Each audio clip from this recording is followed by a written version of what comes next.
लोकसभा चुनाव का समय नजदीक है और ऐसे में हर एक पार्टी एक दूसरी पार्टी से नेताओं को अपने में शामिल करने के लिए लाख कोशिश कर रही है और कई नेता इधर से उधर भी हो रहे हैं। लेकिन इस बीच में मध्य प्रदेश से जो कांग्रेस के दिग्गज नेताओं में से एक है कमलनाथ, और उसके अलावा वो मध्य प्रदेश के पूर्व सीएम भी रह चुके हैं। उनको लेकर खबर उड़ी कि वो बीजेपी में जा सकते हैं क्योंकि उनकी मुलाकात प्रधानमंत्री मोदी से भी हुई।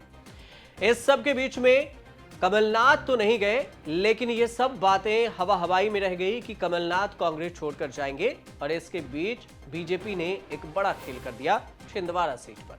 अब तक जहां एक खबर सामने आई है कि कमलनाथ के साथ नहीं होने के कारण मोहन यादव जब एक कार्यक्रम को संबोधित कर रहे थे तो उन्होंने कहा कि कांग्रेस के करीब करीब 1500 कार्यकर्ताओं को बीजेपी में शामिल किया गया है।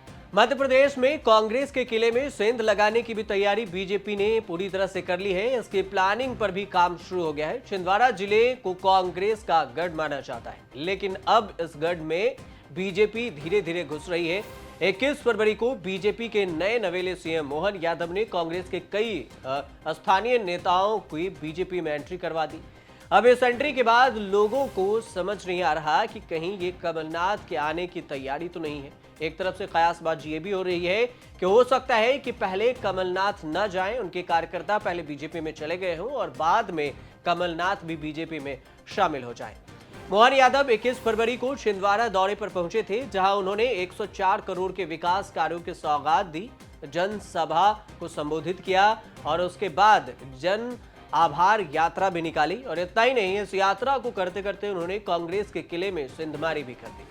इसे कांग्रेस के लिए बड़ा झटका माना जा रहा है। इसलिए कहा जा रहा है कि क्योंकि जिन्हें बीजेपी में शामिल कराया गया, अभी उन्हें कमलनाथ का करीबी भी कहा जाता था। कमलनाथ के कई करीबी अब कांग्रेस छोड़कर बीजेपी में शामिल हो चुके हैं। इनमें कांग्रेस के प्रदेश महासचिव उज्जवल सिंह चौहान, पार्षद, सरपंच, जनपद सदस्य और कार्यकर्ताओं के नाम भी इस लिस्ट में शामिल हैं। कभी कमलनाथ के करीबी रहे ये चेहरे अब बीजेपी के साथ हो गए हैं। सीएम मोहन यादव ने छिंदवाड़ा में जनसभा को संबोधित करते हुए नेताओं का स्वागत तो किया ही, ये ऐलान भी कर दिया साथ में कि अभी कई कांग्रेसी नेताओं का आना बीजेपी में बाकी है।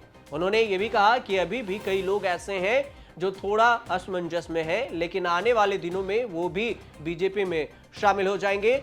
दुनिया में कोई भी ऐसा होने से रोक नहीं पाएगा कि कई कार्यकर्ता अभी भी कांग्रेस के बीजेपी में शामिल हो सकते हैं। हो सकता है इनडायरेक्टली मोहन यादव कमलनाथ को भी टारगेट कर रहे हो। छिंदवाड़ा में बीजेपी जिला अध्यक्ष ने करीब 1500 कार्यकर्ताओं के कांग्रेस छोड़ने का दावा किया है कि 1500 कार्यकर्ता बीजेपी में शामिल हो गए। जानकारी के मुताबिक ये भी है कि 700 से ज्यादा कार्यकर्ता पांडुर्ना जिले के रहने वाले हैं, जिसमें नगर पालिका अध्यक्ष संदीप घाटोड़े, नगर पालिका पार्षद और पांडुर्ना जिला जनपद सदस्य भी हैं। 16 सरपंच भी इस लिस्ट में शामिल हैं। हालांकि बीजेपी में शामिल हुए इन कांग्रेसी नेताओं पर बयान देते हुए कांग्रेस प्रवक्ता आनंद बख्शी ने यह भी कहा कि कुछ कार्यकर्ताओं के दूसरी पार्टी में चले जाने से फर्क नहीं पड़ता है, तो इसीलिए कांग्रेस के कार्यकर्ताओं को घबराने की जरूरत नहीं है। आपको ये भी बता दें कि इतना ही नहीं, साल 2019 में हुए लोकसभा चुनाव में बीजेपी ने मध्य प्रदेश के कुल 29 में से 28 सीटों पर जीत हासिल की थी, लेकिन छिंदवाड़ा सीट पर बीजेपी को मोदी लहर का भी कोई फायदा नहीं हुआ था और छिंदवाड़ा सीट बीजेपी नहीं जीत सकी थी।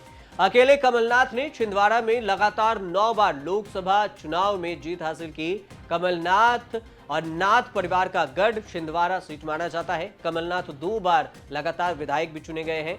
मौजूदा वक्त में कमलनाथ के बेटे नकुल नाथ यहां से सांसद हैं। खास बात यह भी है कि बीजेपी ने छिंदवाड़ा को कमजोर सीट के रूप में चिन्हित किया है।